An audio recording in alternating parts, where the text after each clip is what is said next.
Are you a professional pillow fighter? Or a 9-to-5 low-cost time travel agent? Or maybe real estate sales on Mars is your profession? It doesn't matter.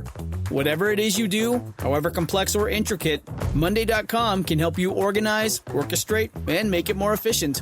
Monday.com is the one centralized platform for everything work-related.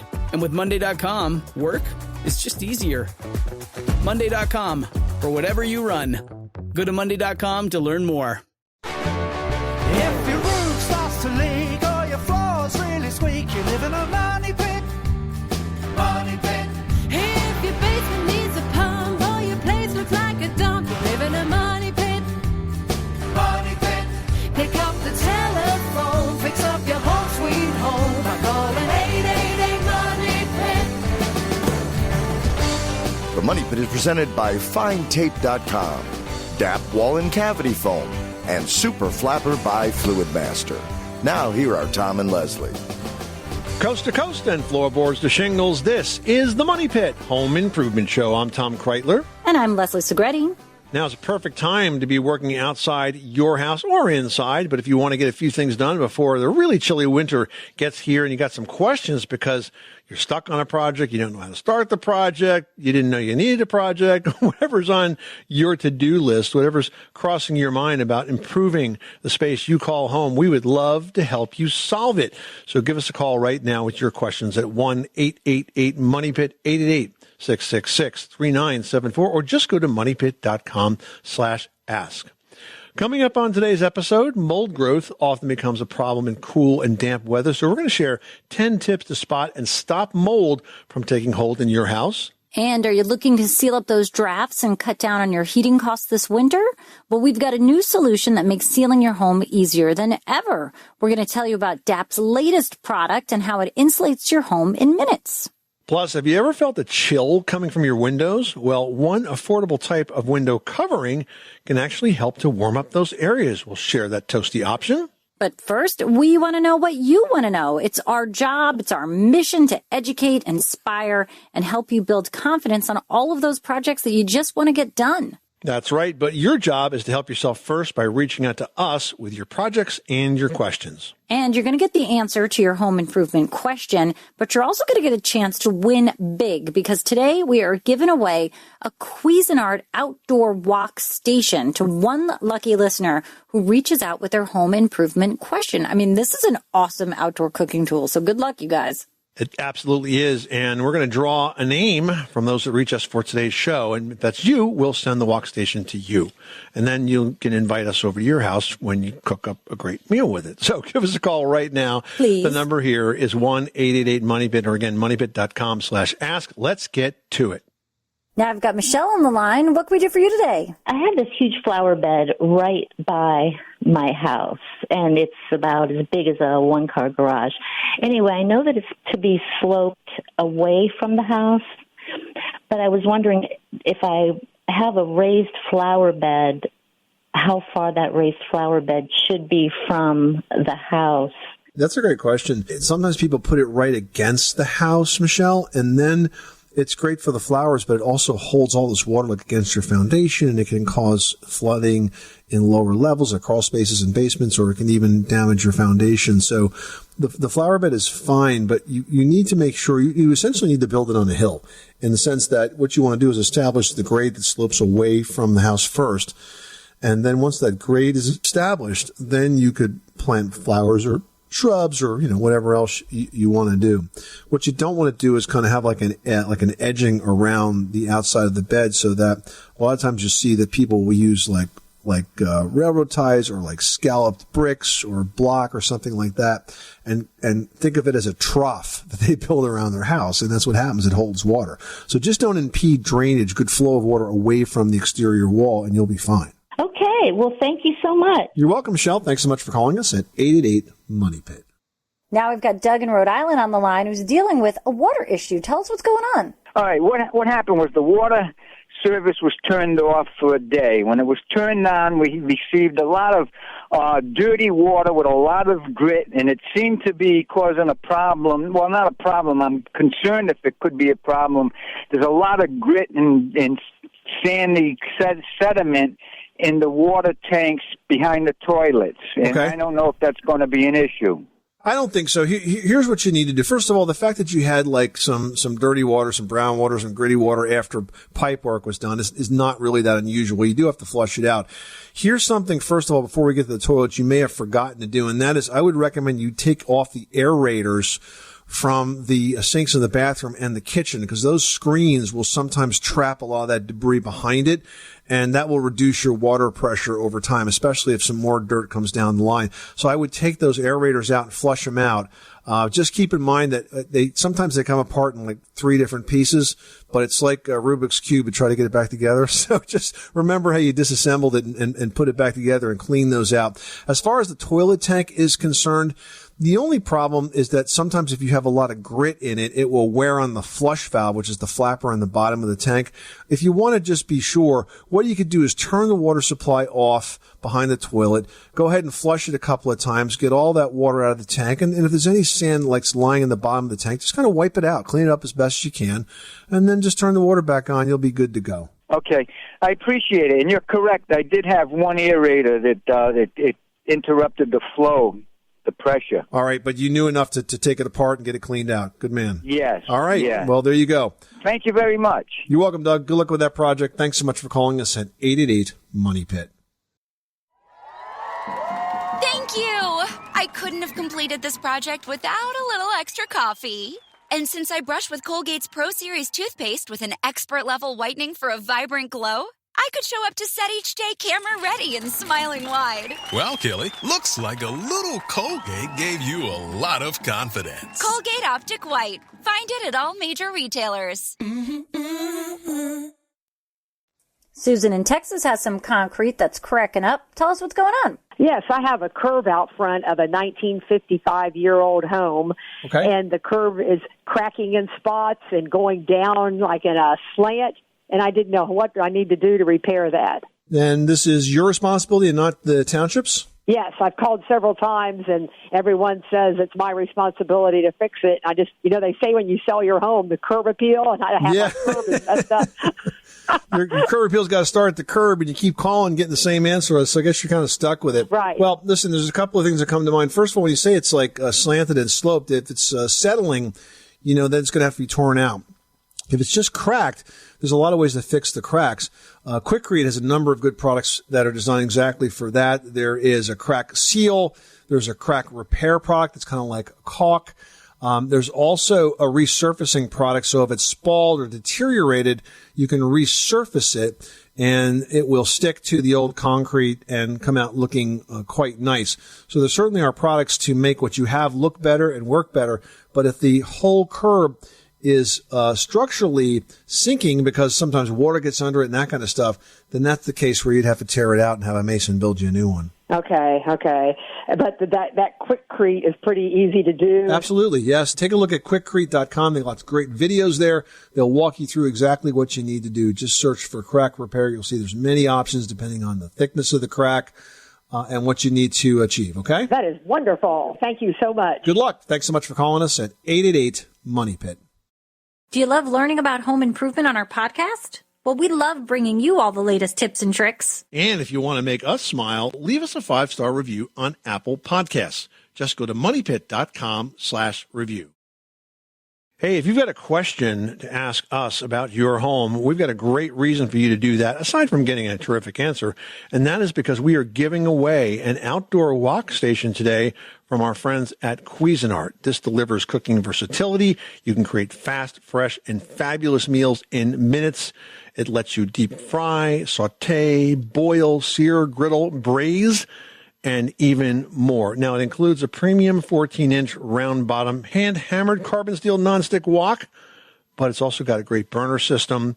It retails for $349. We're going to throw in a cover and a tool set for a total prize package value of $420. Going to go out to one caller drawn at random. Make that you. Reach out to us with your home improvement questions. You must have a question to qualify. The number here is 1-888-MONEYPIT or go to moneypit.com/ask. James in Ohio is on the line with a heating question. What can we do for you today? Yeah, hi. I was calling in. I have a older home built in 1968, and I was wondering if it'd be easier to install an electric furnace instead of having the baseboard heat, or possibly getting one of the outdoor units that mount high on your wall. Do you have natural gas or propane or oil in your area? Maybe natural gas. Yeah, that would be the way to go. I mean, if you're going through trouble of putting a furnace in, I would definitely not put in an electric furnace, because that is the most expensive way to provide heat to your house. I would suggest a high-efficiency natural gas furnace. I mean, the installation expense is going to be similar if you're putting a new furnace in, but the ongoing cost to run it will be a lot lower. Will I incur more cost for the ductwork, because I have plaster walls instead of drywall? Well, if you're going to put an electric furnace in, you're going to have to do the ductwork anyway. So the ductwork is there whether or not you use an electric furnace or a gas furnace. And it really depends on how creative your HVAC contractor is, but that's a fixed cost. If you're going to go through trouble of ducting out your house, which is going to add to its value, I definitely would recommend gas. And typically the gas companies don't charge to bring gas up to your house, so they'll bring the line up and put a meter in, because now you're going to be their customer forever, and they're very happy about that. Okay, well, thank you very much. You're welcome, James. Thanks so much for calling us at 888-MONEY-PIT. Well, right now it's cold and damp throughout most of the country, and that's not the weather that most of us really love, right? That's right, but it is the kind of weather that mold really loves. You know, preventing mold is all about managing moisture in your home, as well as not giving mold a place to grow. So we're going to share 10 tips that can help. Yeah, first of all, you want to think about controlling moisture. You need to keep the humidity below 50% in your basement. You want to ensure that you've got proper drainage, make sure those gutters are clean, make sure the soil is graded away from your home. You want to cover dirt crawl spaces with plastic. So it's really about just stopping that moisture from coming in and getting too high. That's right. You also want to be careful with your storage. You want to make sure your storage is above concrete floors and away from foundations. You know, if you use cardboard boxes like so many of us do, and you put it on a concrete floor, well, you're throwing food to the mold. So you need to have this stuff up on shelves, and really metal or plastic shelves and plastic bins are really best, instead of using those cardboard boxes, which I got to tell you, I've been in basements after they had just a little bit of moisture and seen nothing but all of this mold, frilly, white, stringy stuff growing all over those boxes. So yuck. Gross. And those boxes get like spongy and yucky. Now, if you've got a finished basement, even if you're not using it regularly, you want to keep it heated. So don't let it drop below 60 degrees, because what you're doing then is you're just getting condensation and mold. So heat that space to keep those conditions nice. Yeah, and if you're building new, you want to think about mold-resistant materials. You know, you can choose, for example, fiberglass-faced drywall that won't grow mold, whereas the standard paper-faced drywall will. Just be aware of that. There are lots of options now to reduce mold in your house. Also, you want to make sure that you have proper ventilation. So install a vent fan in your kitchen and your bath. Make sure they're vented properly. You got to get that moisture out. And when you're done in the shower, keep that fan on, but you can open that door. You want to kind of get that air moving around to help get all of that moisture out. That's key. Now, here's a big one. Carpets. Now, we all love carpets, especially maybe like on the bedroom level of the house. It feels so nice under your feet when you wake up in the morning. But when you put carpets in the basement, that's a big no-no, because they'll trap moisture. They will feed dust mites. Really not a good idea. So if you have hard surfaces like laminate or engineered hardwood, put those down, and then you can use area rugs, but not wall-to-wall carpets, especially below grade. Yeah, you also want to make sure that you're filtering the air. So use a high-quality air filter. You want something that's a MERV with a 6 or an 8 rating. And you also, if you can, have a whole house air cleaner, because that gets rid of those airborne mold spores. You just have to keep all of this under control.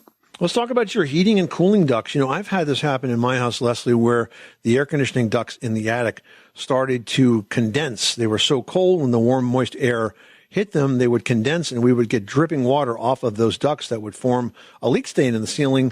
So the solution there is to increase ventilation in your attic, and also to wrap those ducts with fiberglass, because if they're insulated, then you're not going to get that condensation connection, because the warm, moist air is not hitting the ducts, it's hitting the insulation. You also want to make sure that you're cleaning regularly. So you want to use a mold inhibiting cleanser in those moisture prone areas, clean your air conditioning units seasonally, and use mold resistant paint if you do have a damp area of the home. And speaking of damp, if you do have a flood, act quickly. You want to get those wet areas dry, clean, and disinfected as soon as possible. Replace any damaged materials, and that will prevent an ongoing mold problem. You'll actually stop the mold really before it starts to take hold of your house. Kathy in California, you've got the Money Pit. How can we help you today? In our rental, we have a big wall of brick where the fireplace is, and it's a dark corner, and I was wondering if we would be able to paint that brick without a whole lot of trouble to brighten it up in that corner. You can paint it, but you better be sure it's what you want to do, right Leslie? Yeah. I mean, painting brick it's kind of irreversible. Once you put the paint on, because the brick is so porous, it's just going to get sucked into like every little interior nook and cranny of that brick. So should you ever decide that you would like it to be brick again, it's a lot of stripping and sandblasting. It's a big to-do. So you want to make sure that that's something you really want to do. I mean, if it's like just the ugliest brick ever, I get it. Well, it's the only way to lighten up that area that I can think of. It's like a corner? It's like a corner of the living room, but it's one wall of the living room. It's the whole wall right up next to the sliding glass door. So all the way over to the sliding glass door is all brick from floor to ceiling. Have you thought about putting mirrors, like an assorted group of mirrors, or adding a different light fixture? I mean, there are ways that you can brighten the space with decoration. I hadn't thought of the mirrors. That might be a good idea. I mean, if you do like a cute cluster, almost like a little gallery grouping of different size and shape mirrors and mixing metals and, doing something really purposeful and fun and creating a moment, like that's a great way to do it. There's no electrical in the ceiling. You don't need electrical in the ceiling. There are plenty of pendant lamps that plug into an outlet that you can use a swag. Is that what it's called? Swag? Yeah. They're still called swag. Right? Yeah. Swag. Yeah, I think so. You can do something like that. And there are really great ways to do that. You plug in a light fixture and then suddenly you have a beautiful like mini chandelier or something. There are so many. If you look online for decorative light fixture with a plug-in, like with a plug, you'll find so many. Okay. And then make sure you can get one of those things that looks like a scrunchie that you wrap over the electrical cord itself so it hides just the wiring. And I mean, it's really easy to do. All right. I'll think down on those lines. That's easier than painting. There's even sconces that are plug-in. So you can create like a whole little gallery thing with mirrors and plug-in sconces and really brighten up that space. Okay. Thank you, guys. All right. Good luck with that project. Thanks so much for calling us at 888-MONEY-PIT. At Sierra, discover top workout gear at incredible prices, which might lead to another discovery. Your headphones haven't been connected this whole time. Awkward. Discover top brands at unexpectedly low prices. Sierra, let's get moving. Time to tackle a decking question with Justin in Iowa. How can we help you? Well, 1 year ago, I moved into a new house, and the deck was just put on the previous year. And right before the owner put it on the market, he stained it with, I think, a semi-transparent stain. Okay, so far so good.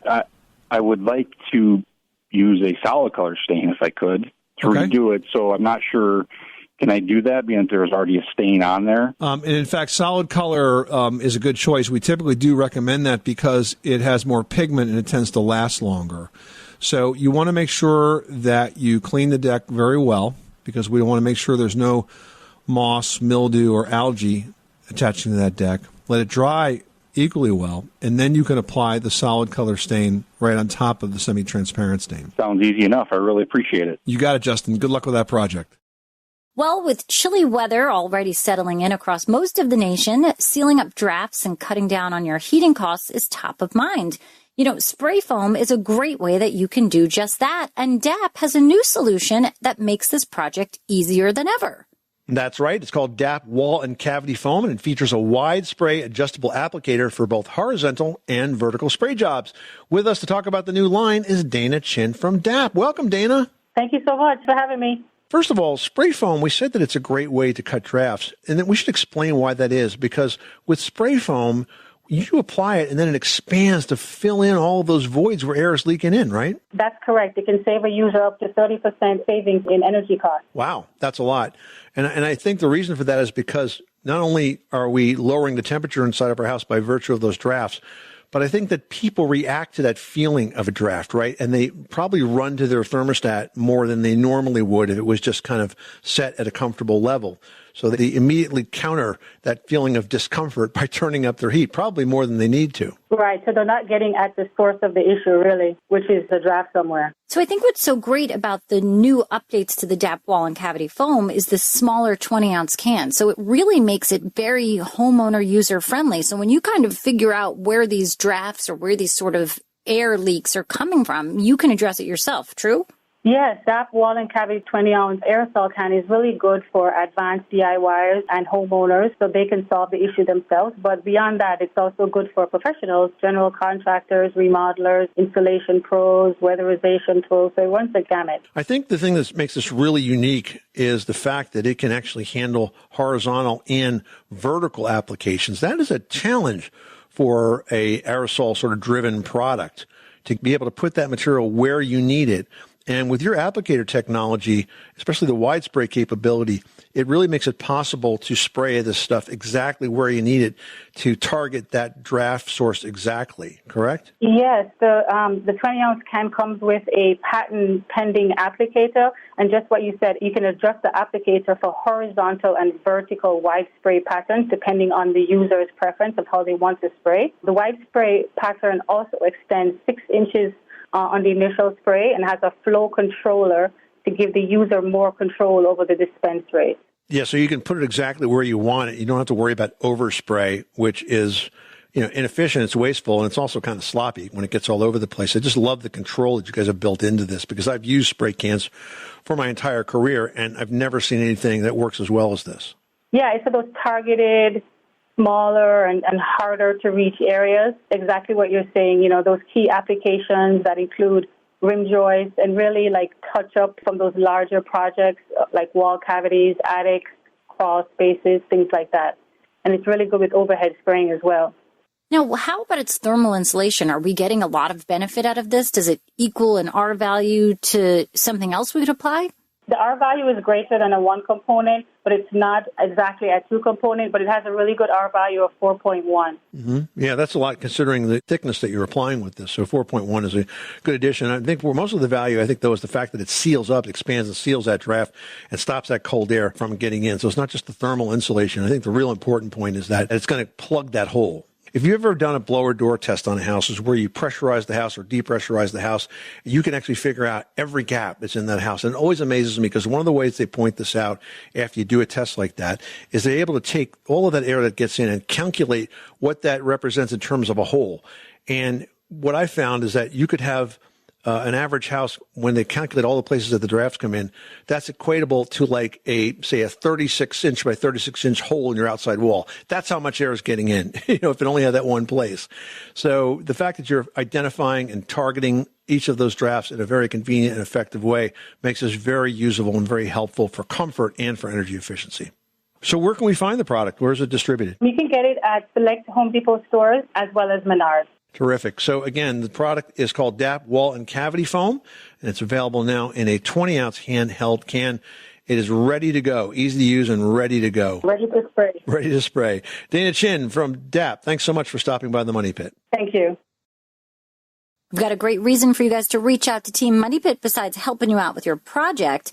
Up for grabs this hour is the outdoor wok station from Cuisinart, and it's exactly what it sounds like. I mean, it is truly a wok cooking station with a ton of gas power. It is awesome. You can stir fry, saute, make all of the wonderful, delicious favorites, but right outside in your own home. It's such a great, great thing to have for your outdoor kitchen. It retails for $349.99, but we are throwing in a cover and a tool set for your wok system for a total prize package worth $420. Going out to one listener drawn at random from those that reach us with their home improvement questions. Make that you. Call us now at 1-888-MONEYPIT or just go to moneypit.com/ask. Lynette in Louisiana is on the line with a warped floor situation at her house. How can we help you today, Lynette? My home that I live in was built in 1940, and it is on concrete piers. Okay. There's a differential crawl space underneath the house, as little as 6 inches on the east side to approximately 2 feet on the west side. Okay. And recently I had a pest control professional do a wood inspection and determined, fortunately, that there were no termites. But in walking through my home, he noticed that my floors, which are laminate covered, were warped and very soft in various areas throughout the house, which I've experienced continuing to deteriorate in that fashion over the last 3 to 4 years. He indicated through his inspection that he looked at the underneath the house and noticed that there was wood rot and possible mold occurring. Mm-hmm. And I'm calling to see what can I do to rectify that, and does that mean that I need to literally tear out the floor to remedy the situation? Probably not, but did he prescribe, did he give you an estimate for fixing it? Because sometimes these guys will do that. They'll find a problem and say, I'm just the guy to fix it for you. Did he give you a number? No, sir. He simply came out to give me a state form for this wood inspection that's necessary for a VA loan. So he sounds like he might be a decent guy then. So the next thing you want to do is try to get a sense as to how much decay, if any, is down there. And I think, for that, what I would tell you to do is to contact a professional home inspector. Home inspectors don't work for a contractor. They work for you, and they only represent the information, so they don't have any conflict of interest in trying to identify or make a problem sound like it's bigger than it really is.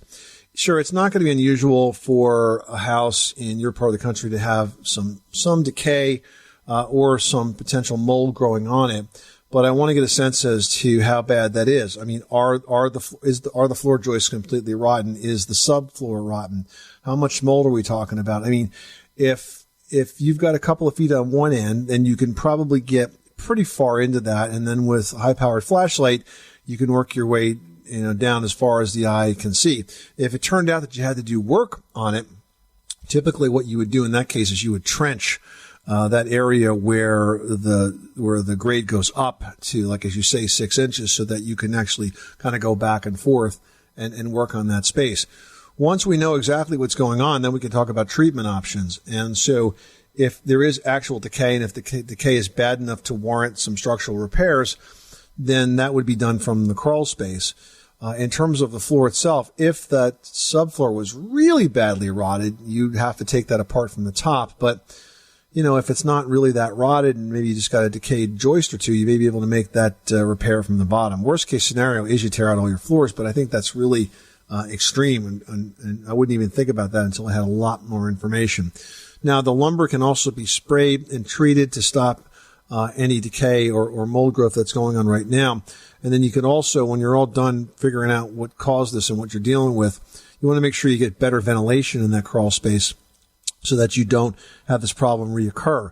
Now, if you can't get natural ventilation, you could use fans that are hooked up to humidifier switches, or humidistats, I should say. And they'll come on whenever the humidity gets high, and it'll pull drier air through the house, through that crawl space, to keep it from decaying any further. So you got a few steps in front of you, Lynette, but I would start by getting a good independent home inspector to take a look at it. You can go to homeinspector.org. That's the website for the American Society of Home Inspectors, and start there. You're looking for an ASHI certified member. That's ASHI, American Society of Home Inspectors, an ASHI certified member, and they'll give you some good advice and help you take the next step. Okay? Fantastic. Thank you so very much. I appreciate the information.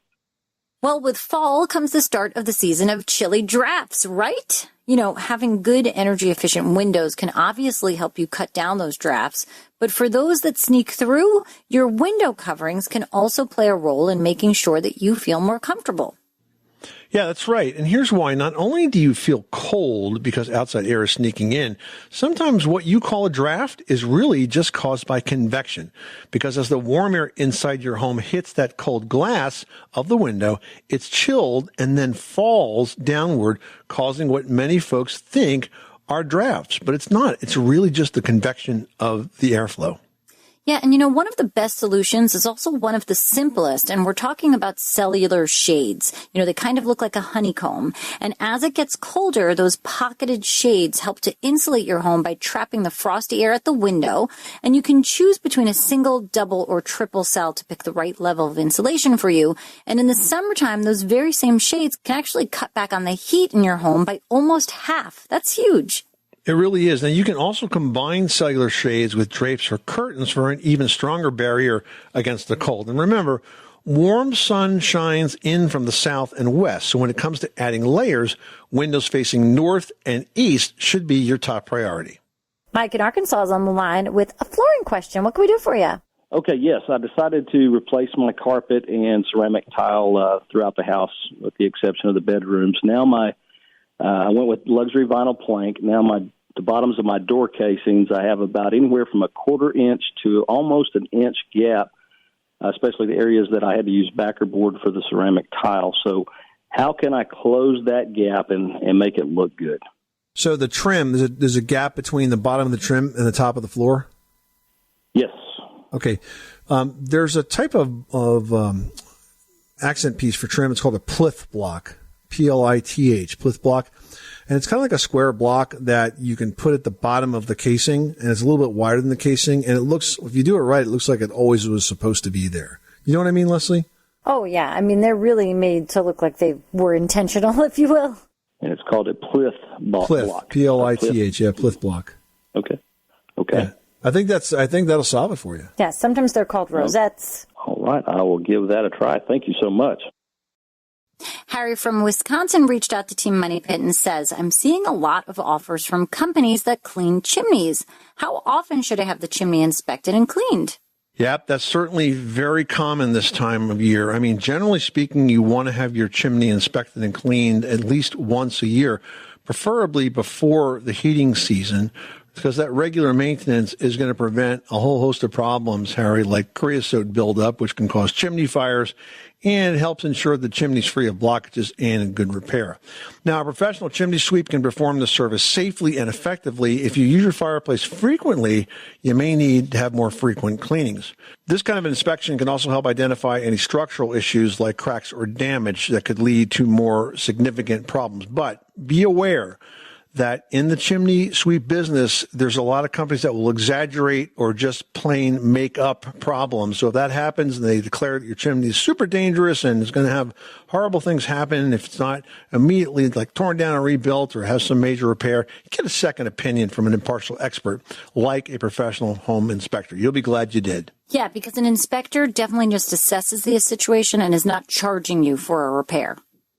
Well, wall coverings can have a big impact on a room's decor scheme, both in design and, if you're not careful, your wallet. Leslie shares tips for affordable products that make it easier than ever to achieve professional results on a DIY budget in today's edition of Leslie's Last Word. Leslie? You know, when you're looking at wallpaper, you always want to choose the best quality paper that's within your budget and then go ahead and use it sparingly. For example, if you're considering papering a powder room or maybe a focal wall in the family room, or use wallpaper inside the squares that are trimmed out and molding in a dining room, or, the bottom half or the upper half under or over a chair rail, you get the idea, because wallpaper, first of all, it can be pricey if you have, a taste of things that are very, very lovely, which sometimes I end up looking at a wallpaper that's so expensive that I still want to use it, so maybe I only use it a little bit. So kind of look at this. Look at your budget. How expensive is the paper that you like? Do you want to do a whole room? Is the pattern very busy? Consider a bunch of things when you're doing this.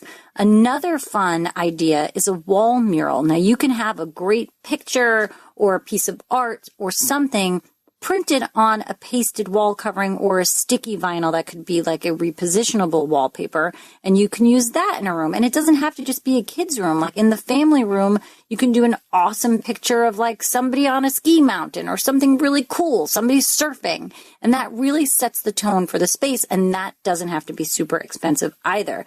It's really great to bring the outdoors in. You could do a beautiful image of a forest, some trees, the water. It's really a lot of great things. If your kid's super into sports, you can do, their favorite soccer stars or stadium seating. There's lots of great ways that you can do this. I personally love a wallpaper. Currently, I have it in our stairway, in the powder room, in the bathroom upstairs, in my boys' room. I really do love a wallpaper. Sounds that way. I'm not afraid to use it. I love to use it, and when I take it down, I put up another one. So be adventurous, find patterns you love. It definitely sets the tone for the space, and don't be shy about it. Just make sure you look at the price tag first before you pull that trigger, and look at the repeats. That's super important. This is the Money Pit Home Improvement Show. Coming up next time on the program, does the thought of hiring a contractor make you a bit nervous, perhaps wondering if you'll get a good guy or not? Well, the first step to finding the best pro for your project is to know what to look for. We'll share tips to help you do just that on the very next edition of The Money Pit. I'm Tom Kreitler. And I'm Leslie Segretti. Remember, you can do it yourself, but you don't have to do it alone.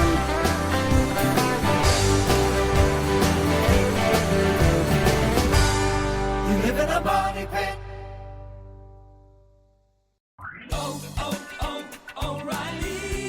You've got questions? O'Reilly Auto Parts has answers. Need a pro you can trust? We've got that too. No matter what you need, our professional parts people have the training and expertise to help you do things right. Deep automotive knowledge. Just one part that makes O'Reilly stand apart. The professional parts people. O'Reilly Auto Parts.